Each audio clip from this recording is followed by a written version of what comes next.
नमस्कार दोस्तों। बॉलीवुड में अक्सर इनसाइडर बनाम आउटसाइडर की बहस होती रहती है। इनसाइडर के बारे में कहा जाता है कि इन्हें एक्स्ट्रा प्रिविलेज मिले होते हैं, जिसकी वजह से ये फ्लॉप होने के बाद भी इन्हें लगातार फिल्में मिलती रहती है। लेकिन हर एक स्टार किड के साथ में ऐसा नहीं होता है। कुछ स्टार किड ऐसे होते हैं जो अपनी फैमिली का नाम यूज़ नहीं करते हैं और अपने दम पर कुछ करना चाहते हैं। मैं आज जिस स्टार किड की बात करने जा रहा हूँ उसके माता पिता दोनों अपने ज़माने में बड़े एक्टर रह चुके हैं। ये एक्टर है प्रतीक बब्बर, राज बब्बर का बेटा प्रतीक बब्बर। प्रतीक बब्बर के माता पिता दोनों अपने ज़माने में बड़े एक्टर माने जाते थे। प्रतीक की माँ स्मिता पाटिल भले ही आज इस दुनिया में जिंदा नहीं है, लेकिन राज बब्बर आज भी इंडस्ट्री में एक पावरफुल इंसान है। राज बब्बर चाहते तो अपने बेटे को आसानी से लीड रोल में लॉन्च करा सकते थे, लेकिन प्रतीक ने अपने फादर से हेल्प नहीं ली और खुद ही अपनी राह चुनी। प्रतीक बब्बर का जन्म हुआ था 28 नवंबर 1986 को मुंबई में। प्रतीक राज बब्बर की दूसरी पत्नी स्मिता पाटिल की संतान थे। प्रतीक के पैदा होने के कुछ समय बाद ही उनकी मां स्मिता पाटिल की मौत हो गई थी। इसके बाद प्रतीक का पालन पोषण और पढ़ाई जो है अपने नाना नानी के घर पर हुई थी। दरअसल जब राज बब्बर का अफेयर प्रतीक की मां स्मिता पाटिल से चल रहा था तो उस समय राज बब्बर पहले से ही शादीशुदा थे और उनकी एक बेटी जूही बब्बर भी थी। राज बब्बर और स्मिता पाटिल ने चोरी छिपे शादी कर ली, लेकिन स्मिता पाटिल के माँ बाप इस शादी के सख्त खिलाफ थे। राज बब्बर की ज़िंदगी में ये उलझन चली रही थी कि तभी प्रतीक बब्बर पैदा हो गया और स्मिता की मौत हो गई। इसके बाद राज बब्बर वापस अपनी पहली पत्नी के पास आ गए, क्योंकि इन दोनों का तलाक नहीं हुआ था। प्रतीक की मां की मौत के बाद में प्रतीक की जिम्मेदारी प्रतीक के नाना नानी ने ले ली। इसके बाद राज बब्बर प्रतीक से बहुत कम मिलने जाते थे। प्रतीक बचपन से ही अपने दोस्तों को उनके माँ बाप के साथ में देखता था, तो वह भी सोचता था कि उसके माँ बाप उसके पास क्यों नहीं रहते। प्रतीक जब थोड़ा बड़ा हुआ तो पता चला कि उसकी माँ अब इस दुनिया में नहीं है और पिता अपनी दूसरी फैमिली में बिजी रहते हैं।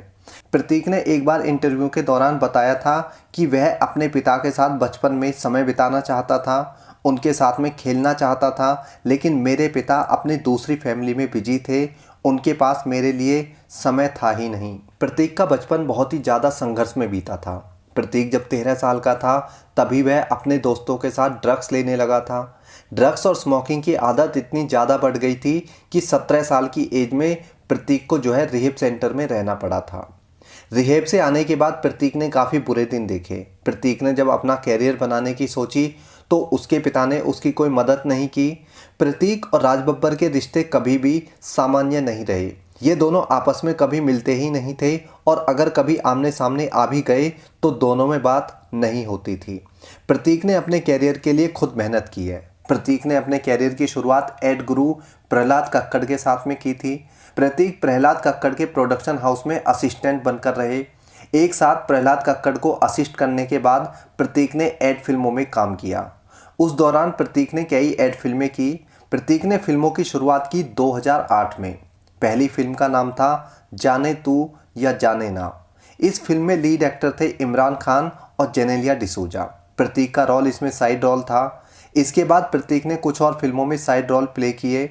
लीड रोल में पहली फिल्म मिली साल 2012 में। फिल्म का नाम था एक दीवाना था। इस फिल्म में प्रतीक के साथ में लीड रोल में थी एमी जैक्सन।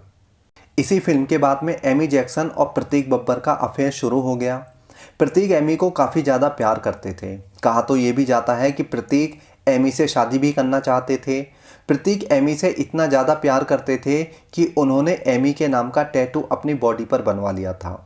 प्रतीक की पर्सनल और प्रोफेशनल दोनों लाइफ कभी भी पटरी पर सीधी नहीं दौड़ी।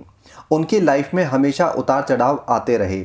17 साल की एज में रिहेब से आने के बाद कुछ साल तो प्रतीक ठीक रहे और उन्होंने नशा नहीं किया, लेकिन कुछ समय के बाद में वो फिर से नशे के आदी होते चले गए। प्रतीक ने एक बार एक इंटरव्यू में खुद बताया था कि उनका कैरियर इससे भी कहीं ज़्यादा अच्छा होता अगर वह नशे से दूर हो पाते। प्रतीक ने अपने नशे की आदत के बारे में कभी भी नहीं छिपाया। हमेशा उन्होंने कहा है कि वह ड्रग्स के आदी थे। एक तरफ ड्रग्स की आदत तो दूसरी तरफ कैरियर का ठीक से ना चलना। इन्हीं दोनों की वजह से प्रतीक की लव लाइफ भी ज़्यादा अच्छी नहीं चली। एमी और प्रतीक दोनों एक दूसरे के साथ में काफ़ी ज़्यादा खुश थे। दोनों की शादी की बात सुनने को आ रही थी कि दोनों शादी करने वाले हैं, कि तभी इन दोनों का ब्रेकअप हो गया। ये दोनों टोटल 2 साल साथ रहे। प्रतीक के फिल्मी कैरियर की बात की जाए तो एक दीवाना था के फ्लॉप होने के बाद प्रतीक इशक नाम की एक और फिल्म में लीड रोल में दिखाई दिए, लेकिन ये फिल्म भी फ्लॉप साबित हुई। इसके बाद प्रतीक को लीड रोल ऑफर होने बंद हो गए। अक्सर देखा जाता है कि स्टार किड सिर्फ लीड रोल प्ले करना ही पसंद करते हैं। अगर उन्हें फिल्मों में लीड रोल नहीं मिलते हैं तो वो फिल्म करने से मना कर देते हैं, लेकिन प्रतीक के साथ में ऐसा नहीं था। प्रतीक न सिर्फ काम करना चाहते थे, बल्कि उन्होंने एक इंटरव्यू में खुद कहा था कि वह यहाँ पर लीड हीरो बनने नहीं आए, बल्कि एक एक्टर बनना चाहते हैं। वह बॉलीवुड में सिर्फ काम करना चाहते हैं और उन्हें कोई फ़र्क नहीं पड़ता कि उनका रोल छोटा है या बड़ा। प्रतीक की ये ईमानदारी कहो या खुददारी कि उसने कभी भी अपने कैरियर को आगे बढ़ाने के लिए अपने पिता से मदद नहीं ली।